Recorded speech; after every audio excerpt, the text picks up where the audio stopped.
Au nom du Père et du Fils et du Saint-Esprit, ainsi soit-il. Mes bien chers frères, nous voici réunis en cette fête de Saint-Louis, roi de France, pour assister et participer à cette ordination sacerdotale. Une ordination sacerdotale est toujours comme une nouvelle Pentecôte. Toute la cérémonie respire la descente du Saint-Esprit, comme il est descendu sur les apôtres au jour de la Pentecôte. Et je suis persuadé qu'au cours de cette cérémonie, vous aurez cette conviction que c'est vraiment l'Esprit Saint qui confère cette grâce de l'ordination sacerdotale. Cette grâce qui imprimera un caractère indélébile dans l'âme de M. l'abbé de Blinière, qui recevra dans quelques instants cette consécration sacerdotale. Désormais, prêtre pour l'éternité, devant Dieu, devant l'Église, quel sera son rôle? Quelle sera sa fonction? Pourquoi notre Seigneur Jésus-Christ a-t-il institué ce sacrement?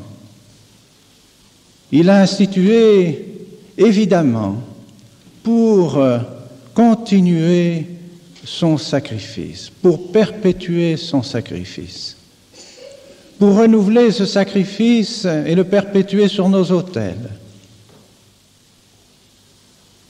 Après que cette ordination sera accomplie, le jeune prêtre, lorsqu'il prononcera les paroles de la consécration, fera descendre sur l'autel notre Seigneur Jésus-Christ, le Fils de Dieu. Il aura en quelque sorte un pouvoir, pauvre créature, petite créature, insignifiante. Il aura le pouvoir, par ses paroles, de faire descendre celui qui est le créateur de toutes choses, le Rédempteur de l'univers, notre Seigneur Jésus-Christ. Comme la très sainte Vierge Marie, par son fiat, a pu aussi faire descendre dans son sein le Fils de Dieu, ainsi le prêtre, chaque fois qu'il prononce les paroles de la consécration, fait descendre notre Seigneur Jésus-Christ lui-même dans son corps, son sang, son âme, sa divinité sur nos autels. C'est là le pouvoir du prêtre, pouvoir incroyable, inimaginable, que notre Seigneur ait donné ce pouvoir à des créatures.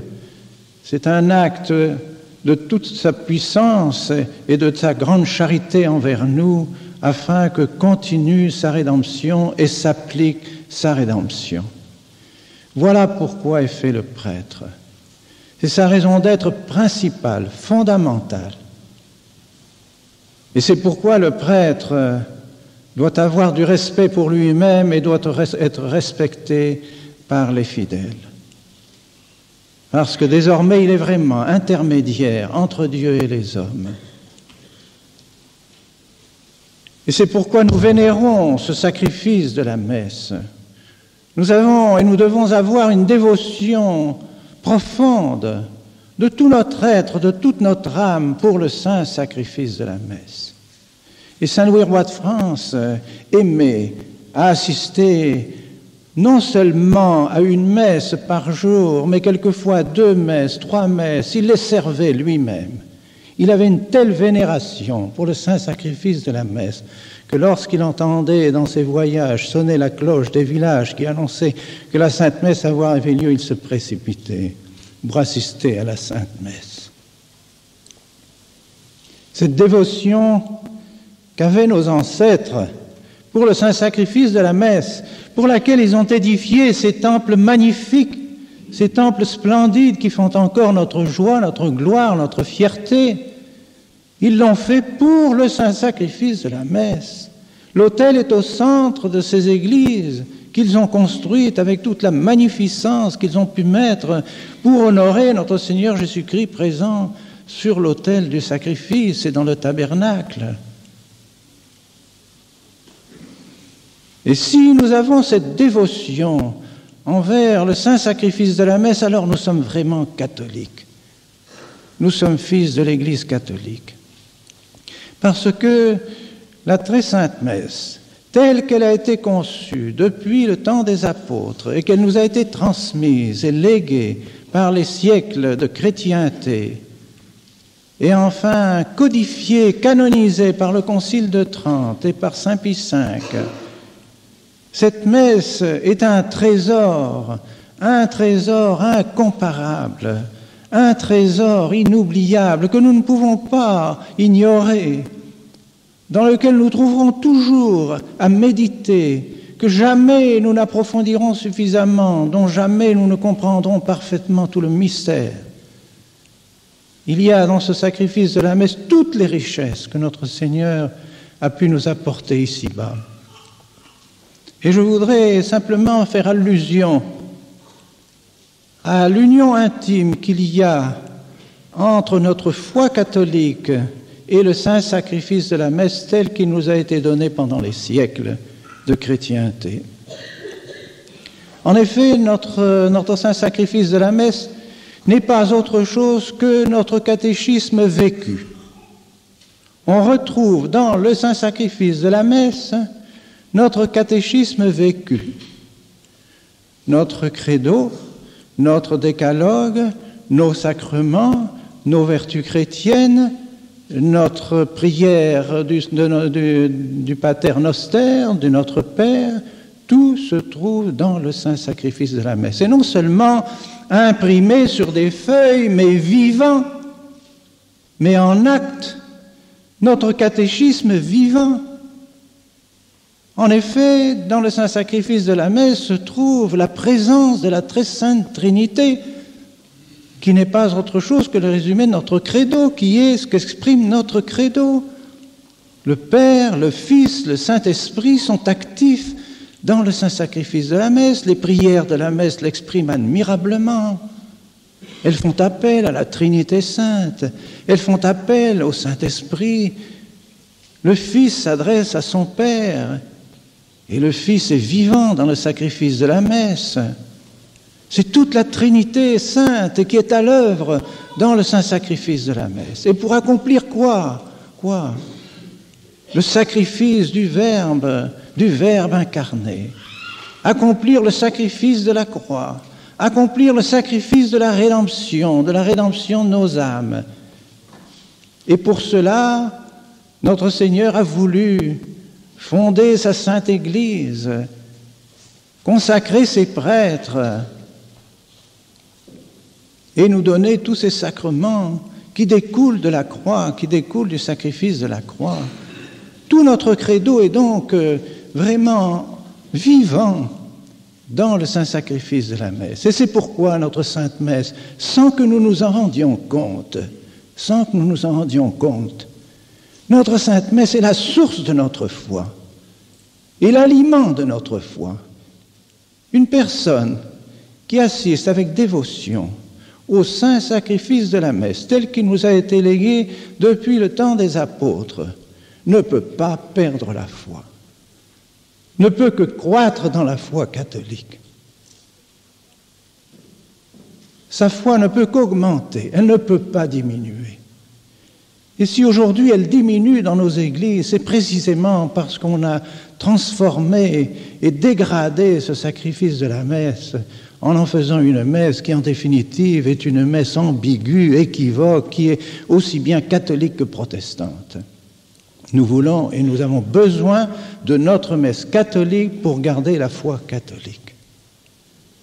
Et non seulement notre Sainte Messe est l'expression de notre credo vivant, mais la Sainte Messe est aussi l'expression du décalogue. Mais c'est le décalogue vivant, il ne peut pas y avoir une expression plus vivante, un acte plus clair, plus beau, plus sublime que le saint sacrifice de la messe pour exprimer notre décalogue. Qu'est-ce que le décalogue? Notre Seigneur Jésus-Christ le dit lui-même, il se résume en 2 commandements. l'amour de Dieu, l'amour du prochain? Y a-t-il un acte d'amour plus grand pour le Père, pour Dieu, que le saint sacrifice de la messe? Y a-t-il un acte d'amour plus grand pour le prochain que le saint sacrifice de la messe?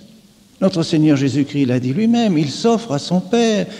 Il fait là un acte d'amour qui nous rachète tous, qui est suffisant pour nous donner toutes les grâces de notre rédemption, pour nous donner toute la charité qui a été donnée depuis que notre Seigneur Jésus-Christ a créé les hommes et qu'il a décidé de les racheter. Toutes les grâces de la rédemption sont dans cet acte d'amour du Fils pour son Père qui s'immole sur la croix.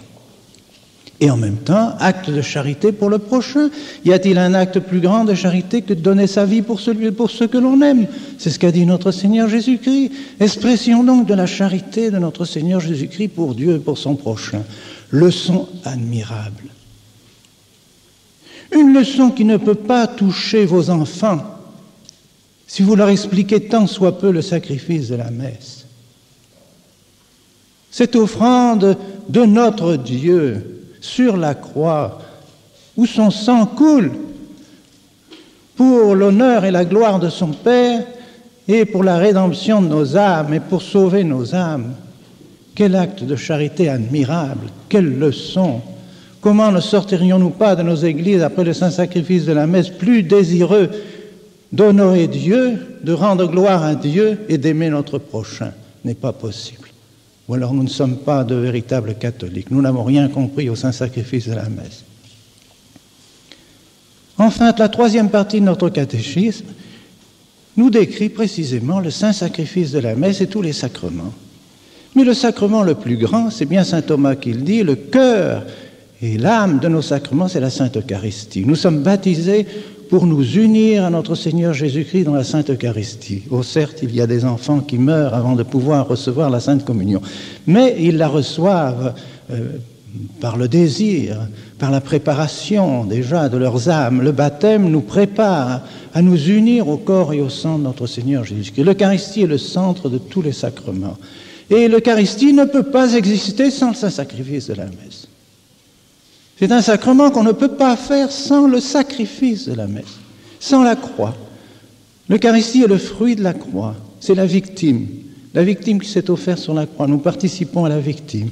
Par conséquent, l'Eucharistie ne peut pas exister. Et c'est pourquoi aujourd'hui on ne croit plus à la présence réelle, parce qu'on ne croit plus au sacrifice. On n'a donc plus besoin de croire à la présence de la victime, et on n'a plus besoin de croire à la présence réelle. Notre Seigneur n'a plus besoin d'être présent pour faire un repas, un simple repas.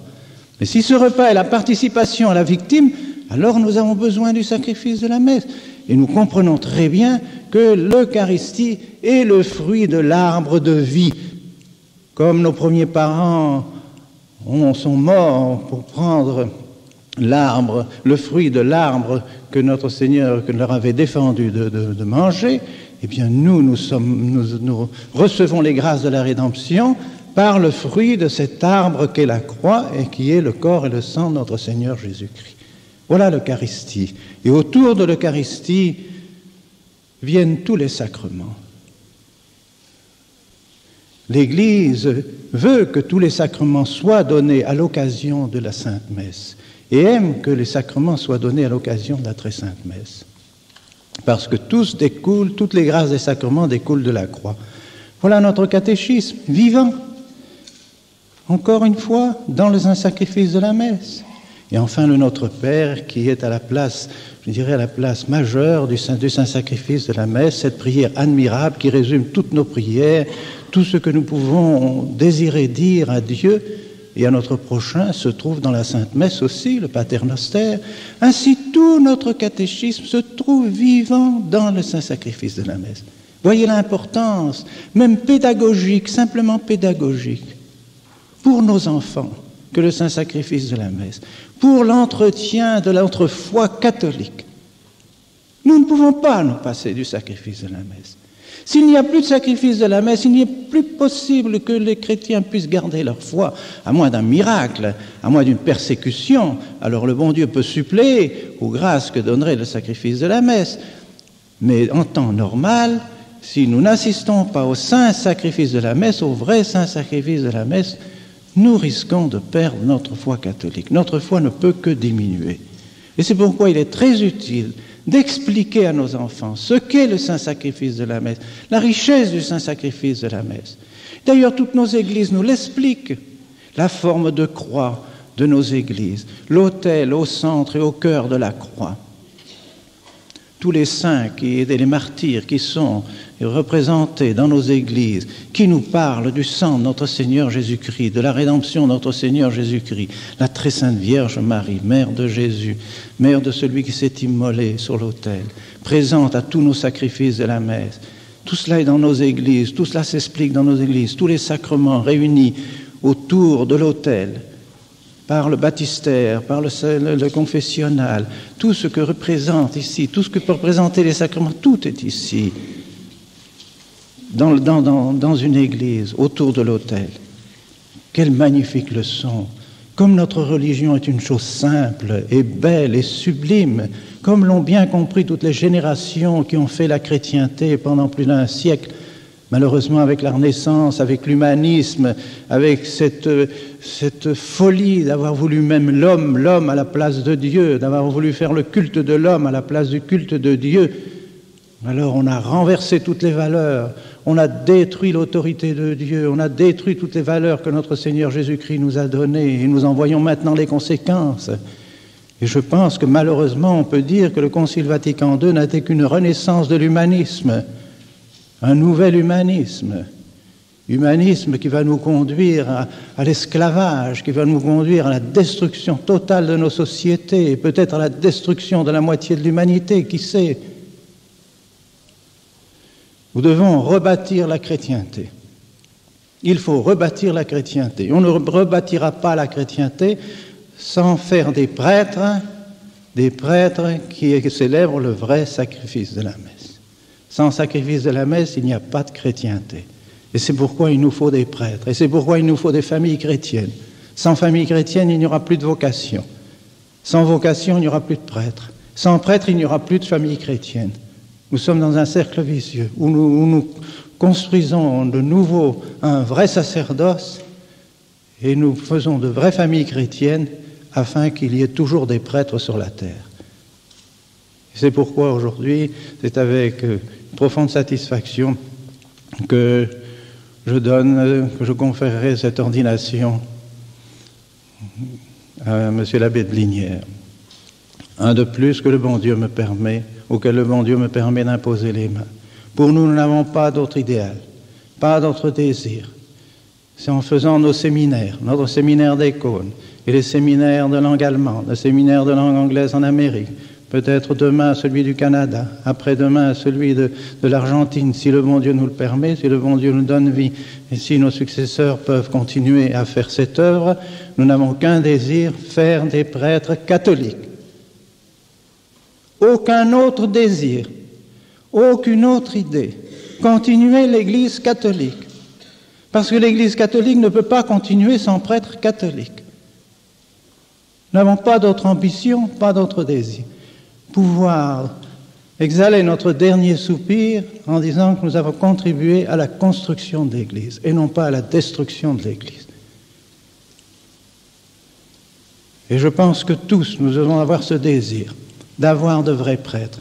Et vous devez aider vos prêtres à maintenir leur foi, les aider à maintenir leur sainteté sacerdotale. Et je souhaite, mon cher ami, qu'il est ordonné dans quelques instants que vous soyez ce prêtre qui monte chaque fois à l'autel comme lorsqu'il est monté au jour de sa première messe. Que tous les jours ce soit comme votre première messe, que vous aimiez l'autel, que vous viviez de l'autel, que vous priez auprès de l'autel et que vous fassiez vivre les fidèles de l'autel. Voilà la vie du prêtre. Qu'elle est belle, qu'elle est sublime. Pensez que vous, dans vos mains, bientôt, vous porterez notre Seigneur Jésus-Christ lui-même et que vous le donnerez à manger. Qu'est-ce que vous pouvez faire de mieux? Que peut faire de mieux le prêtre? Quelle richesse pouvons-nous donner aux fidèles de plus grande, plus belle, plus sublime que de donner celui qui vous a créé, celui qui vous a racheté?